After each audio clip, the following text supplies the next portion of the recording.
Hey, everybody. Welcome to the podcast. My name is Titus Benton. I am the Chief of Staff at United Against Human Trafficking, and I am so excited to introduce you to the United Against Human Trafficking podcast, or maybe I should say reintroduce you.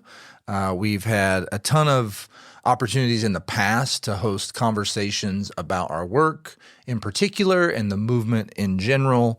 And after a couple years hiatus, we're really excited to jump back in, talk to some of our friends in the movement, talk to different stakeholders in this important work that we do.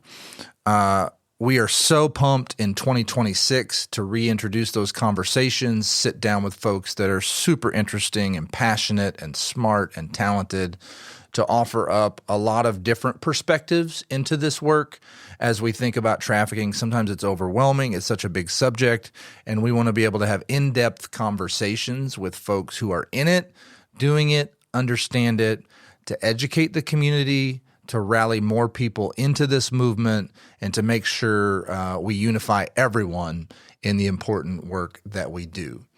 Even as we look forward to doing that in 2026, we knew that before we got out of 2025, we wanted to commemorate one more time our 20th year as an organization. We started in 2005 as a coalition movement. Over the past 2 decades, we have grown into other areas of programming. And in the last 10 years, all of that has been guided by our CEO, Timeka Walker, who today I was excited to sit down with and have a conversation with, reflecting back on the last 20 years in the movement and the last 10 years of her involvement and what she thinks the movement might look like 20 years from now. It was a beautiful conversation. It was an honest conversation. Timeka is one of the most hopeful, loving, optimistic people that I've ever met. And anyone that knows her agrees. And so it was a beautiful conversation. And so even as we look ahead to more episodes in the future, we wanted to mark this moment of 20 years of service by sitting down and having this conversation with Timeka Walker. Here it is.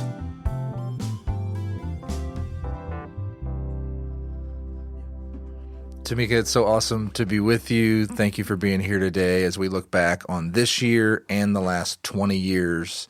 I'm curious, as you reflect back on United Against Human Trafficking's history, a couple of highlights that come to mind.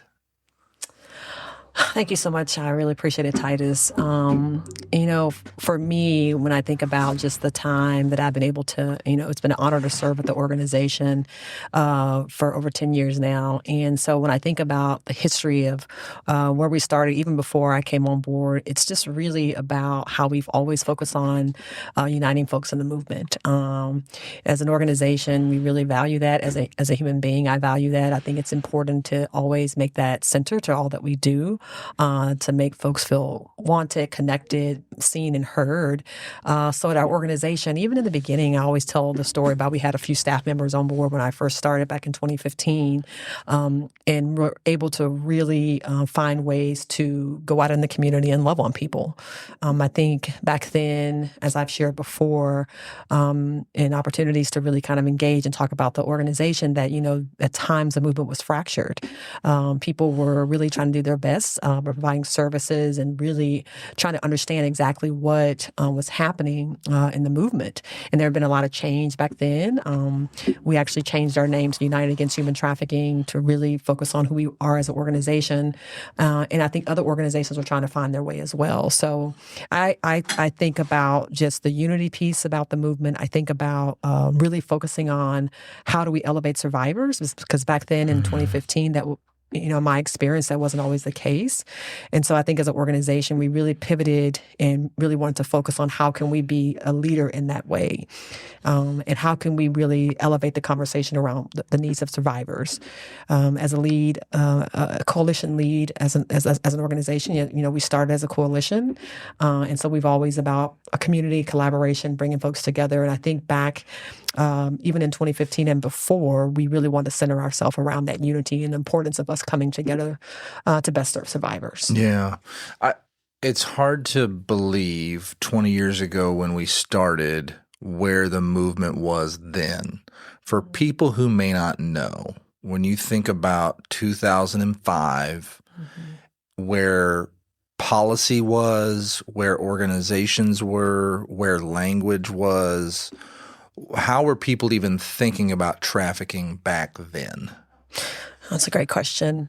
Back in 2005, when you think about even when the TVPA Act was, put forth in 2000 and how as an organization we were still learning. I think people were still figuring out what exactly a survivor looked like. And so you have depictions in media, even with other nonprofits, including us, when it comes to how you communicated what a true survivor looked like. And that was really focused on folks being, handcuffed and being held against their will, and folks being kidnapped, and really thinking about how as an organization we could shift that. So back then it was really understanding, like I say, not really understanding what it means to be a victim. I think people back in 2005 were still new to it. I mean, I tell the story about when I was in graduate school and I did a project on modern day slavery, and I had no idea what that meant. And I learned what that meant. And we were using language like that back in 2005.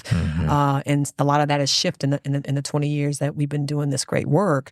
And so I just think people just didn't know. They didn't understand, but they had great hearts, and they were really engaged, and they really wanted to help, and really had a heart for survivors. And so I just think it was a lot of myths and things that kind of shaped the movement at that time. But I want to emphasize that people had great hearts, and they were doing the best that they could with the minimal amount of information. Yeah, it's like so many things at the beginning. There's a heartbeat there to do the right thing, but it's almost like you're building the plane while you're flying it and trying to figure things out. So I want to get to some of the myths and some of the things that have persisted, but just reflecting back more on history, we started 20 years ago. As I understand it, we were the first sort of exclusively anti-trafficking agency in the movement at that time. There were various stakeholders that came together to sort of launch a coordinated effort to combat this thing. Over the past 2 decades, a lot of organizations and people have emerged. There's also been partnerships, with the government, local, state, federal. Talk about some of the key collaborations that have occurred over the years, both with other nonprofits as well as maybe with government that people may not be aware of. Yeah, when I first started, I think I always tell the story about some of the thing that surprised me the most is just how much and how important it was to be engaged with law enforcement. So one of the biggest collaborations that back in 2005 and before was with the Human Trafficking Rescue Alliance, and how important it was to partner with law enforcement. So as an organization, we were really strategically engaged with that collaboration. We really pushed forward with how we can bring law enforcement together and how we can educate law enforcement. So we did a lot of training with law enforcement back then, and still do today, and just how we can really ensure that folks understood what a victim looked like, a survivor looked like. So that partnership has been ongoing and beautiful, bringing the FBI, the Houston Police Department, HSI together, and other folks as well. A lead partner at that time, and still we work closely with, is the YMCA. They did such great work. I want to honor the work that they did for many years with client work and client services. They were one of the, I always say, the OGs who were in the fight from the very beginning and did great work, and really helped elevate the conversation around the importance of victim services and how collaborating with law enforcement was really critical, and continuing to do that work. We had a great partnership with Redeemed Ministries at that time. The faith-based movement, it was so critical that those were the folks that really kind of launched the movement when it came to really providing services. Elijah Rising, about education and understanding how to get out in the community and understand how Bo was great in doing great work for the demand side of it, with Love People, Not Pixels. They were doing some great work back then as well. So you have different iterations of organizations that have come along, doing how they have come together was really critical. And so I think that for as we think about the history, knowing that those were players in the landing, which were founded as well in the past 20 years, have been a great, and I love the work that they do because they're right on the blade. They're right on Bissonnette doing great work with survivors, which is needed. Go into the trenches and do the work you can to support them. So those are some partners. You mentioned the landing and sort of just being at the street level doing that kind of work, and it brings to mind a curiosity I hear a lot around trafficking in Houston and where sort of geographically the issue might be concentrated. So historically, how would you characterize the presence of trafficking within the city of Houston? I think human trafficking is everywhere. We all know that. I think there was a time where folks didn't understand that reality, that it was really next door, right? And there were folks being victimized throughout the whole entire city of Houston. I think there, were folks who were in denial about what that looked like. What does a true victim look like, or survivor? What does that really mean?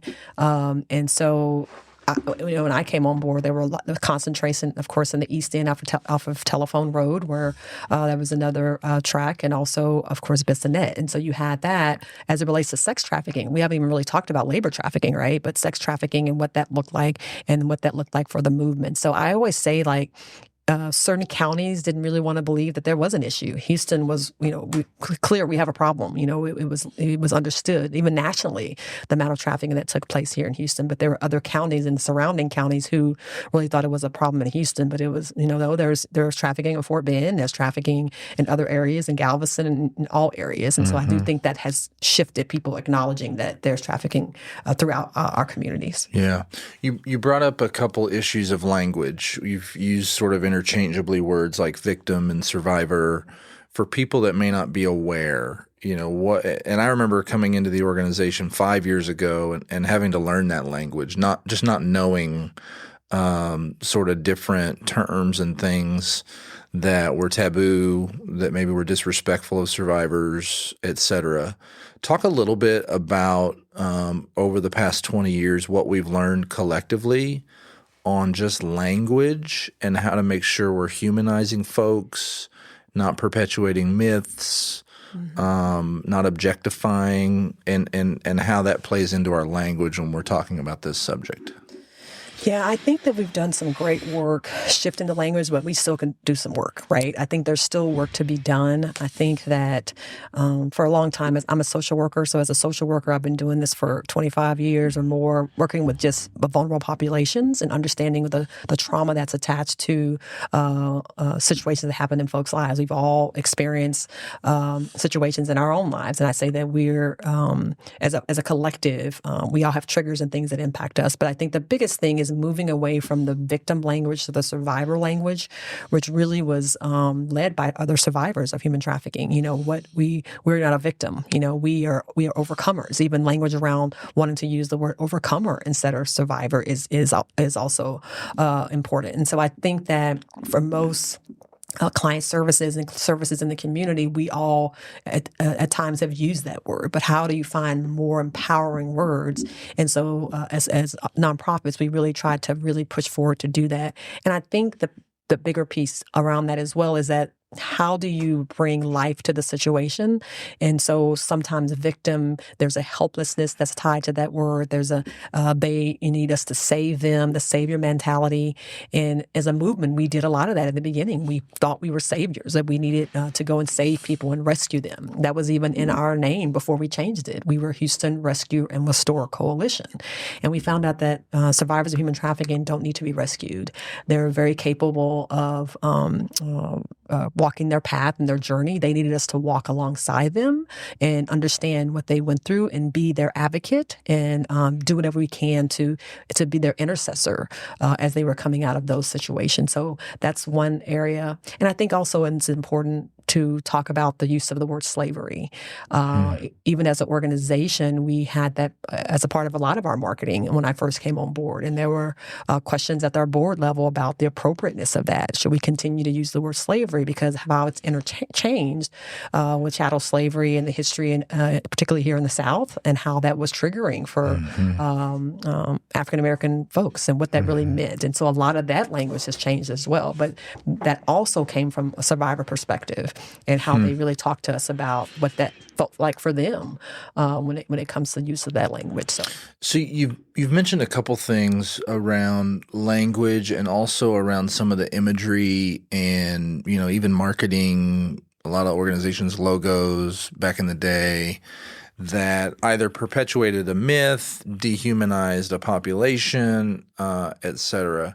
Could we just be honest about where we're at now and maybe some of the things we might still need to consider and challenge each other with? Are there still, really dark portrayals that maybe don't cast an aspirational light on our work? Are there particular images that a lot of people still attach to trafficking that we need to redeem and transform into, a more beautiful and hopeful kind of image? Kind of talk about where we're at today and the work that we still have to do. I think that there's some truth to wanting to share with the community how dark this issue is. There's an important piece to that. We want to not lose that. So I really want to emphasize the importance of it's a dark issue. It's a very dark issue. But how do we bring the light into the issue? So I do think you still have some organizations who choose to communicate images and things that really perpetuate some of the myths, right? Because I do think it's like a way to kind of jar folks in media, social media, and all other aspects to get them to wake up and understand the reality of it.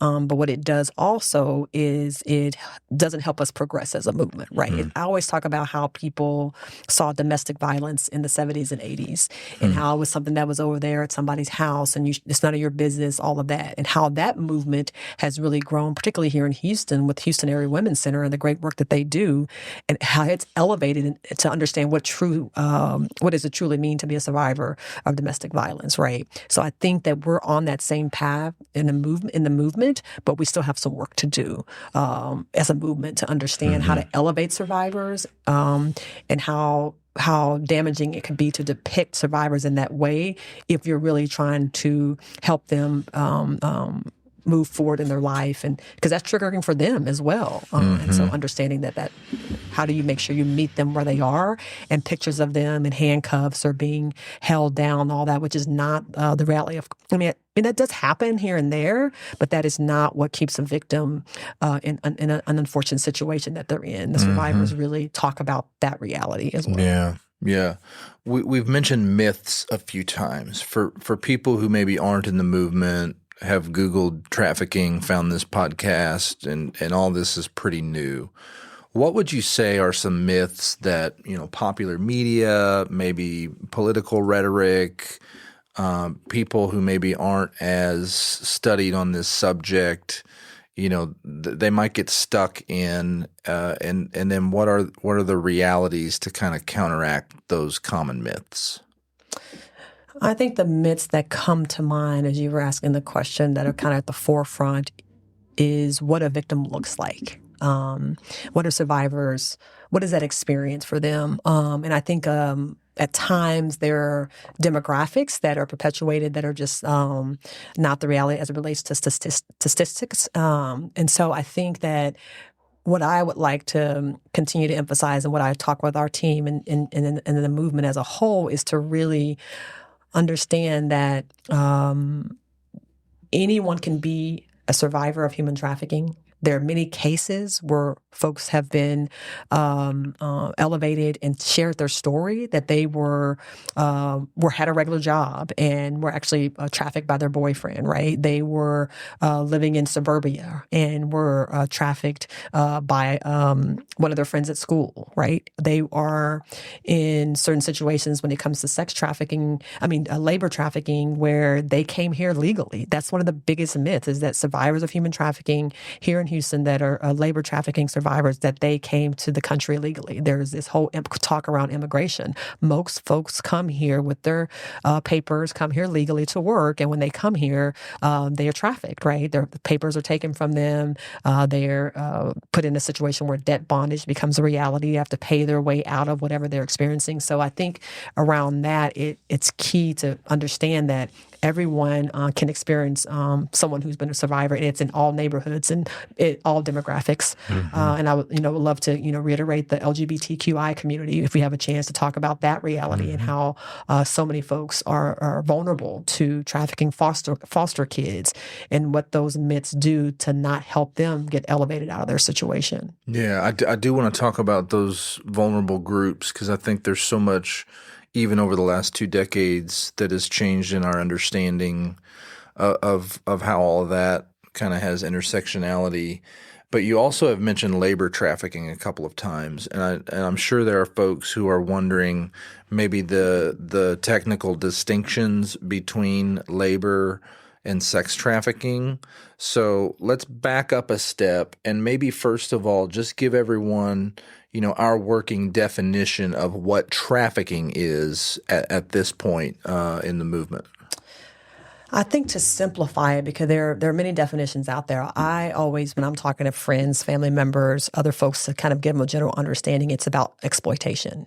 Any way that a human being is exploited for profit for another individual, they're a victim of trafficking, right? It has to be force, fraud, or coercion as a part of it. It doesn't have to be all three, but any person that is exploited, right, for the benefit of another. And I think that when it comes to sex trafficking, understanding that there's a victimization, and that a lot of times that with the labor trafficking piece, there doesn't always necessarily have to be sex involved, but there can be sex involved in labor trafficking, and it kind of intertwines. But, different types of labor trafficking, it's domestic servitude, right? Someone who is working in someone's, one of the biggest cases that here in Houston, in Katy, Texas, there was a woman who was a maid that was being trafficked in Katy, Texas, and there was a huge case back in 2016, 17. Also, there's folks working in nail salons. When you go get your nails done, sometimes folks have not been paid. They're not here. They're here against their will, and so understanding the language barrier that impacts that a lot of times with labor trafficking as well. There are other forms of it in construction, particularly in a city like Houston. I always talk about our proximity to the I-10 corridor, one of the major corridors through the U.S., and also our proximity to the border, the Mexican border. So there are pieces that really play into victimization and how we have to really understand that. But I think ultimately really understanding that there are more survivors of labor trafficking than there are sex trafficking. I think a lot of folks miss that. Yes, it's sometimes sensationalized to talk about sex trafficking, but there are more victims of survivors of labor trafficking, and how you go about that and how you address that within the work is very limited, particularly here in Houston. I think we're one of the only ones that really focus on labor trafficking. There may be other organizations that support it, like Fe Justicia, that does worker rights and things of that nature, and we've partnered with them. But there is a major We've had a major misstep in the movement by not focusing on labor trafficking. 20 years ago, or even 10 years ago, when you joined the team here, was anybody talking about labor trafficking? Was that on anyone's radar? Fe Justicia was the only organization. Now, HSI, the nonprofit world, no. I'm just give you a quick no on that. But within law enforcement, Homeland Security investigations, they talked about an FBI, but it was more international. It was more them talking about, smuggling, and is it crimes against the border? Because, there's a difference between human trafficking and smuggling. Someone could be smuggled and not trafficked, but trafficking is not being, smuggled, so that there's some definition pieces there as well, but not really when it comes to doing the work with survivors.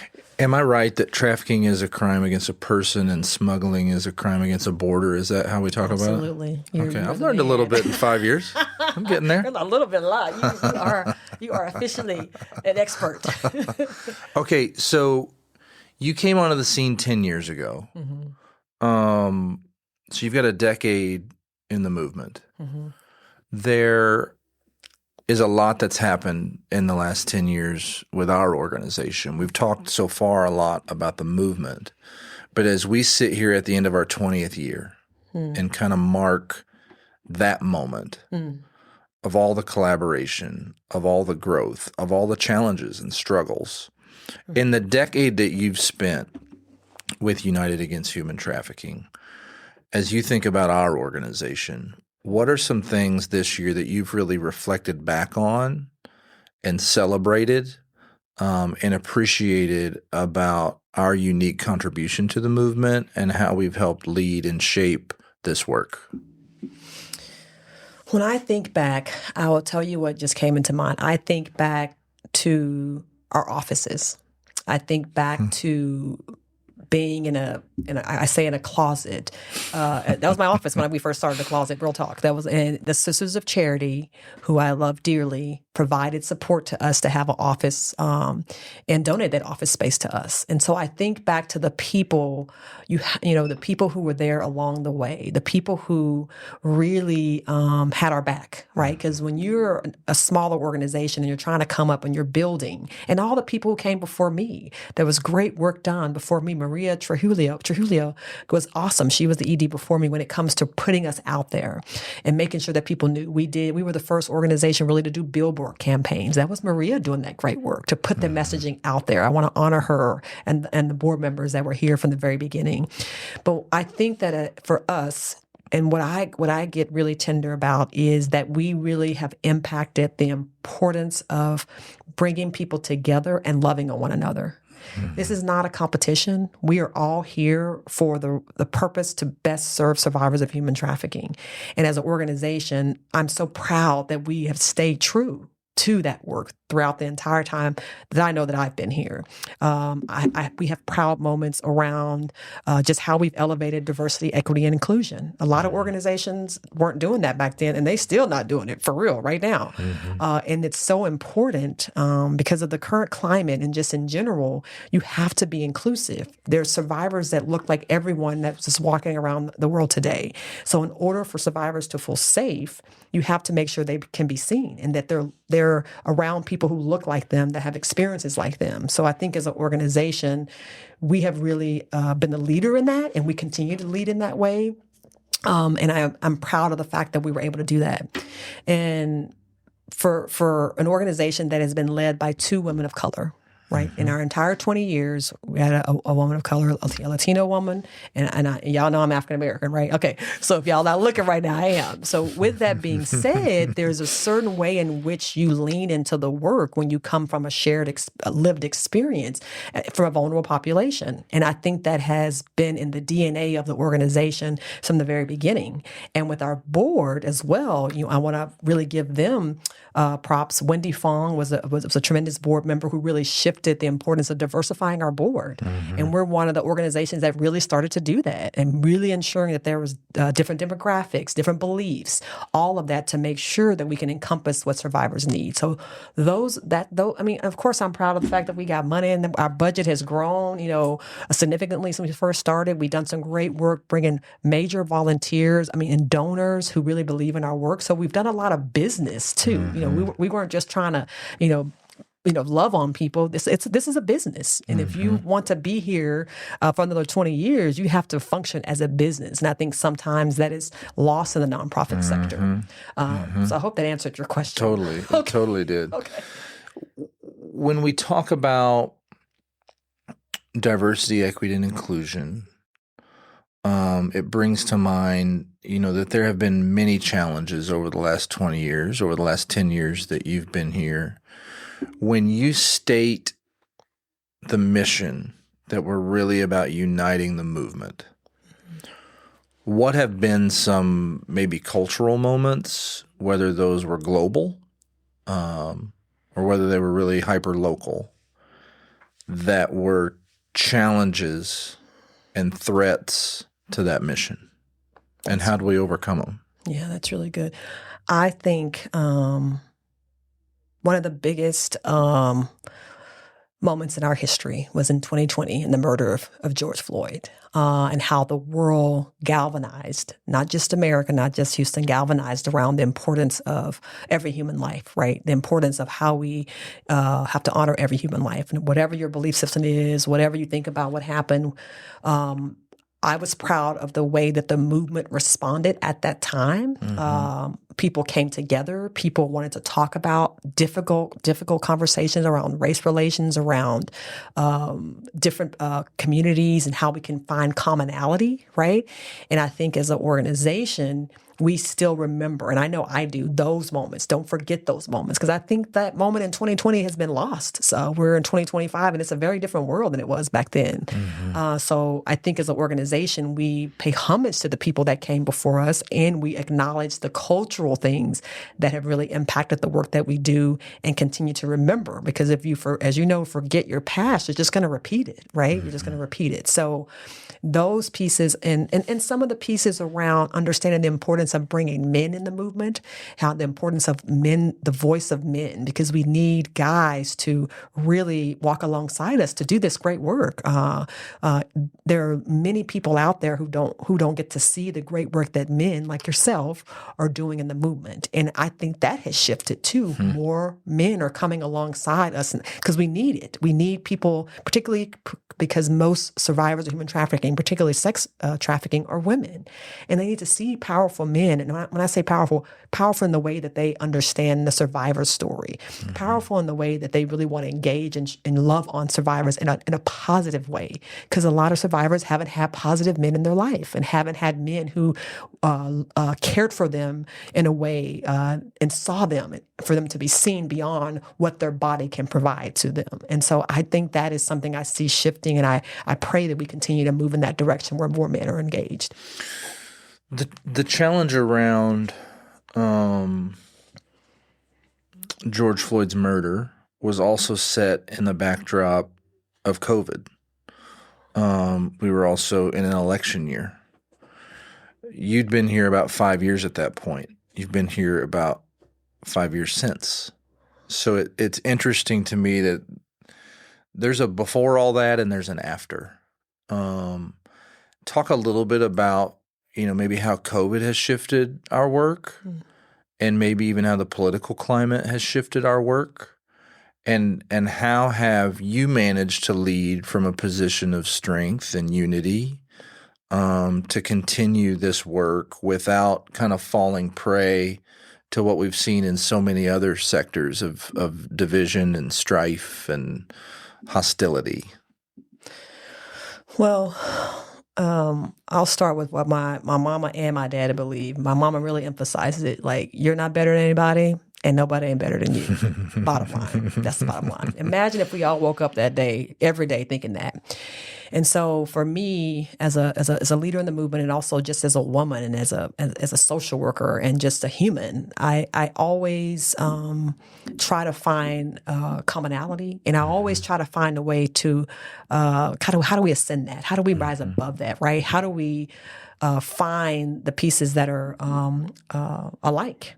I talk about growing up as a kid. I grew up in the hood, and we all know what the hood is. Okay, I grew there. That's where I grew up. Okay, but I was bused to schools that were predominantly, in my classes at least, white, and so I learned at an early age about how to be real with myself, but also understand how to engage with other folks. And I saw some of the things that were hurtful to me. I mean, I experienced some of that, but I also saw.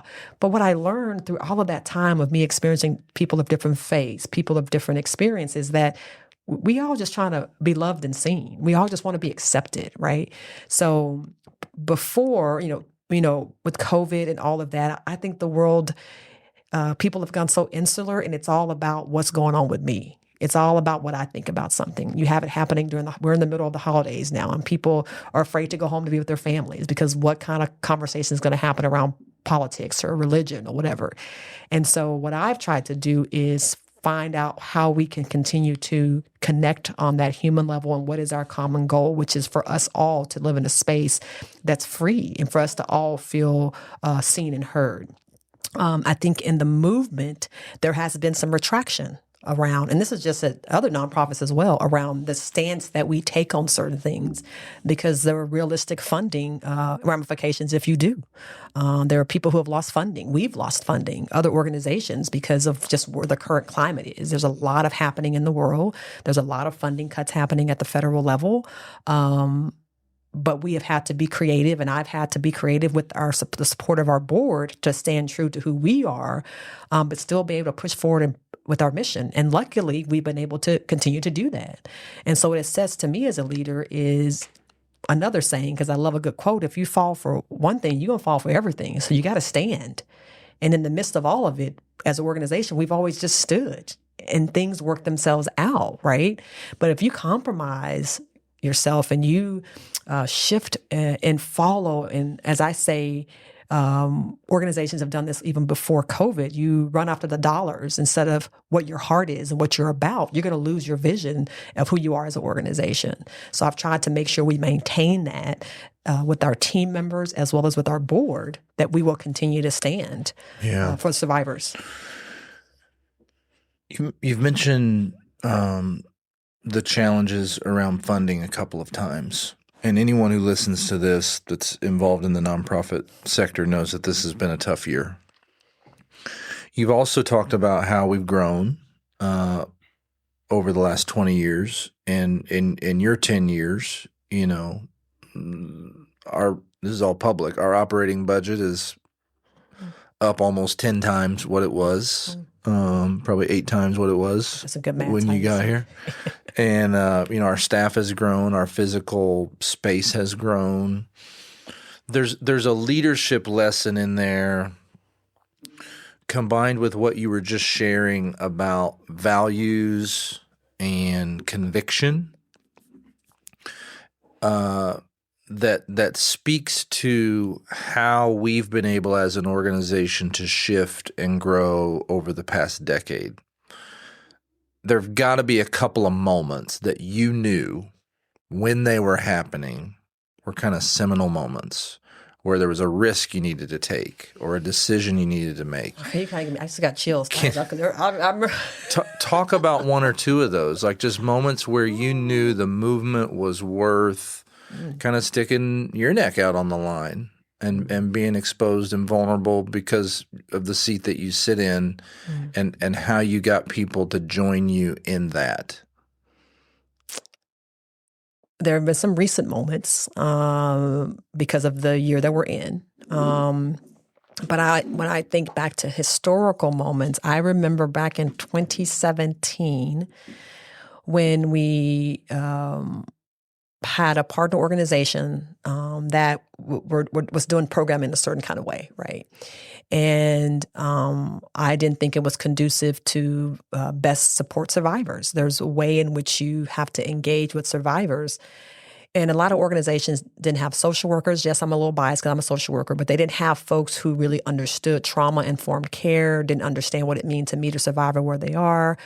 And so we had a very candid conversation with that partner organization that we love dearly about how to best serve. So I remember that moment where, Timeka, are you really going to have that conversation in that way to where and it's like, yeah, I'm going to have it because it's about survivors. It's not about me. It's not about that organization. It's about survivors of trafficking. And that organization shifted some of the way in which they were doing programming. Another moment that I think about was also when we started to do demand work. And that was around 17 as well. That was right after Harvey, in the middle of Harvey. If y'all remember, in 2017 in Houston, Texas, a major flood came. It was like Noah. But we really partnered and said, we want to do this work. We have to get on the front end of this issue. If you don't prevent by doing demand work, you're not going to make an impact on the movement. So we stepped in and did a collaboration with a couple other organizations and began doing work that geared towards demand. And how do you move forward with that? And we got a lot of flack. I personally got some flack about that. How can you work with be doing work that's geared towards men who are buying sex. It's like, because if they weren't buying sex, we wouldn't have no survivors. That's why you got to do the work. But people, and even people still today, don't get that. It's like, how much can you work with those men? I'm like, those are somebody's husbands, brothers, fathers, and they deserve to understand what they're doing is really causing harm to other people because they don't understand it. There's a misunderstanding. So those are critical moments. And recently, as an organization, for those who know our website, which we will probably share, we never transitioned from our DEI stance. It's been on our website. It stayed on our website throughout this year when many organizations shifted and removed and wiped their whole websites. But we thought it was important and critical, and our board supported that to elevate and continue to elevate the conversation around diversity, equity, inclusion, and belonging as a org. So those are moments that stick out for me. Yeah, thank you for that. I want to talk a little bit more about the vulnerable groups that we serve. I think there's an interesting contrast in this movement where there are a lot of people who are anti-trafficking, but there's also a lot of political rhetoric right now around certain groups of people. And, someone might hold convictions that are at cross purposes with one another. Let me be specific. There's a lot of rhetoric right now around immigration. You named that earlier. We know that folks who are brought here or who come here are vulnerable to trafficking, whether it's labor or sex trafficking. We talk about trafficking victims often in a very humanizing way, but there's this surge of dehumanizing language when it comes to talking about people who aren't from here. How do you think about not just how we talk about these groups, but in our work, how do we correct that language and, again, foster that unity with folks where we agree on this one area, trafficking's bad, we might disagree on another area. How do we deal with this other issue, whether it's immigration, gay rights, racial justice? How do you square all that in your head? It's difficult at times to square, and I think for most folks, right? I think that it's a lot to process. There's a lot of information to really put our head around. So I always tell people to be gentle with themselves. Be very gentle with how you go about learning, and how do you find a way to just connect in ways. I say you don't really understand other populations until you spend time with them. Who's around your dinner table? Who's coming to your holidays? Is there a diversity of people in those rooms? If there's not a diversity in people in those rooms, it's going to be difficult to understand and empathize with other folks. And I always talk about the idea of othering people. It's really easy to other people when you don't have others in your life, right? You don't have that reality. When it comes to immigration and LGBTQIA rights and other populations that are vulnerable, Black and brown folks, and just other pieces that are real, folks with disabilities, and there's all kinds of vulnerability. We're all so vulnerable. We all have pieces of that. I always talk about, particularly around survivors of human trafficking, is that we must understand that this is not the life that they wanted. This is not a choice they made. Their situations are dire, right? They are trying to survive situations that some of us would even be able to begin to understand. They have stories that are real. We understand that there's trafficking happening at the border. We've been down to the border. I've been down to the border. That there's atrocities happening there.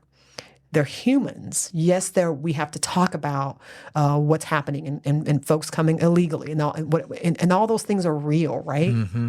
But there's a human aspect to it, and we can't lose sight of that. That is your fellow brother. We're all one. To think that we can continue to exist in a world independent of another human being and not be impacted by that, that is just not reality. And I think sometimes for when I'm talking to folks is just try to, when is the last time you've been around somebody that's a other, that don't look like you, don't think like you? And that's on both sides and in the middle. How many times are you having conversation with somebody who don't agree with you? That is the only way we're going to learn. So that's what I do believe is important in the movement, is to expand our mind, have more conversations like we're having today about the realities of trafficking, and invite people who don't necessarily have the same views, and try to figure out how to just listen and not be waiting for your response. Mm-hmm. How do you not give in to despair? How do you remain hopeful? There's so many people in this type of work that end up very angry and resentful. They might even leave the work as a result, or act out in some other way that causes themselves or other people harm subconsciously. It's vicarious trauma. It's feeling like we're not making any progress. It's any number of things. It's complicated, and we don't have time to digest all of that. But how do you not lose faith that we're on the right track, that we can remain united, that we are making a difference? I was like, wow, how do I do that? Okay, no, I know how I do that. I know how I do it. I was actually trying to think through, how do I really do that?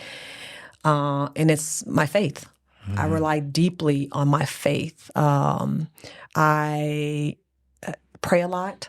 I spend a lot of time in solitude and quiet time, meditate, really think through my decisions, really know and process the unintended consequences of every move I make as a leader. Because when you are a leader in the seat that I sit in, every move you make has unintended consequences.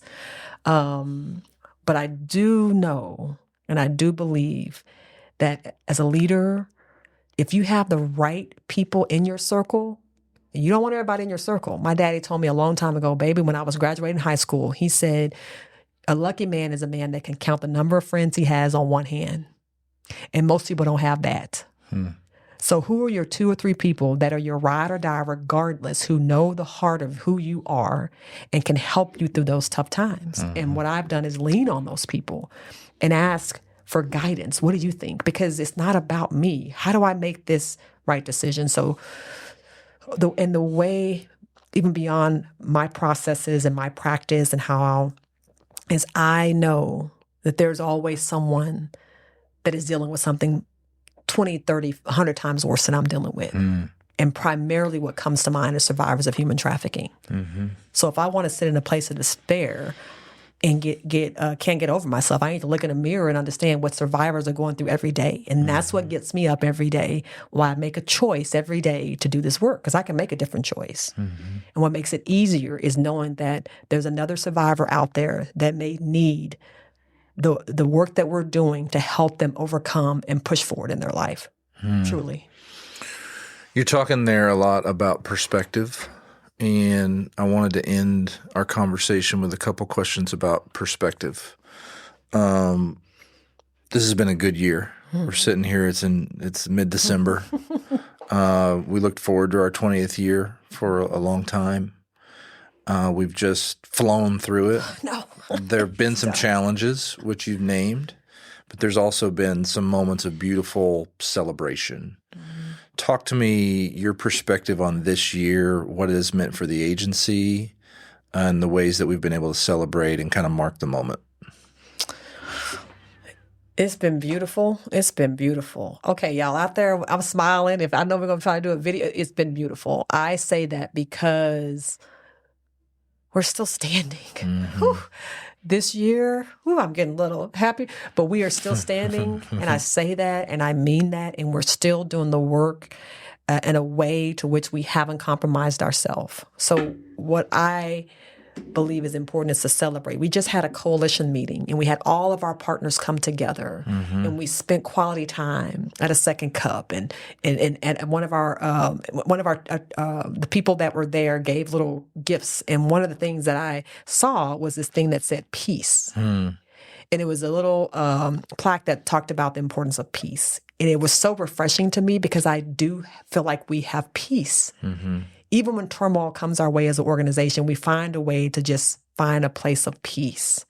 And at our celebration, we danced. At our 20th year anniversary, we danced. We loved on each other. It was a room. When I looked around the room, I'm like, this is God's creation right here. Every belief system, every faith, every culture is in this room. And you don't see that a lot of times when you go to different galas and celebrations. And so that was the epitome of, I know we've done it right. We got it right. Because look at how joyful this space is. And look at the community that's come together. So that was a really beautiful time to see when we did that. When we did our 20th anniversary, to understand we did it right. Yeah, for sure.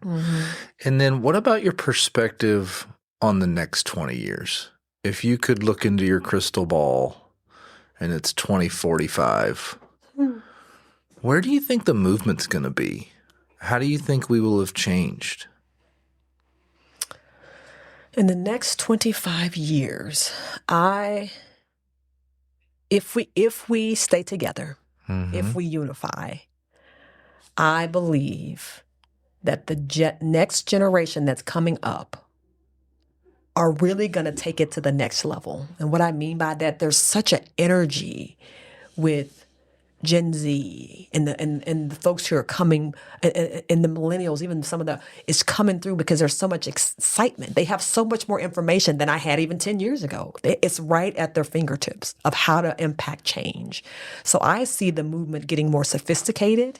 We all know about AI. We better get sophisticated. So I see the movement shifting, and I see us finding ways to really combat the issue internationally, globally, in ways that we haven't done before. So I'm hopeful for how we're going to use technology to inform our work to better serve survivors of human trafficking. And I do believe that people are going to be more united. We're going to have to be. I mean, that coming out of what we're in now, I think that's what's coming next, is people are going to understand the importance of coming together, because being divisive doesn't work for anyone. And so I have hope, and I believe that on the other side, the next 20, 25 years, we're going to be even more united. I do believe that. Is there anything I haven't asked you that you wish I had?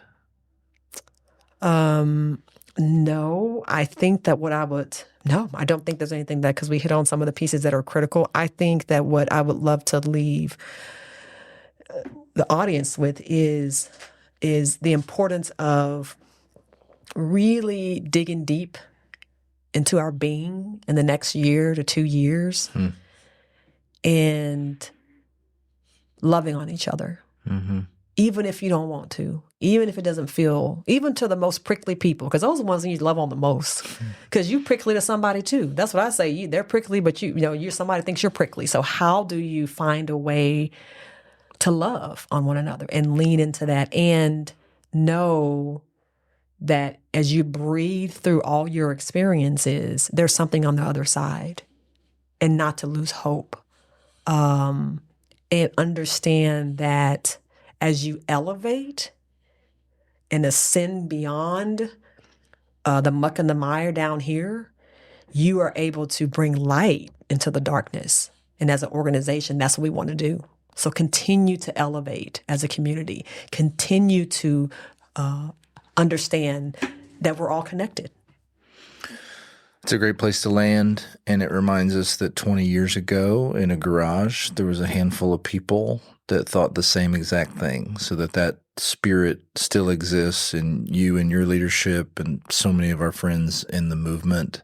It does honor those folks that started all this 2 decades ago in Houston. Thanks for reflecting back on the last 20 years with us. Awesome. Thank you.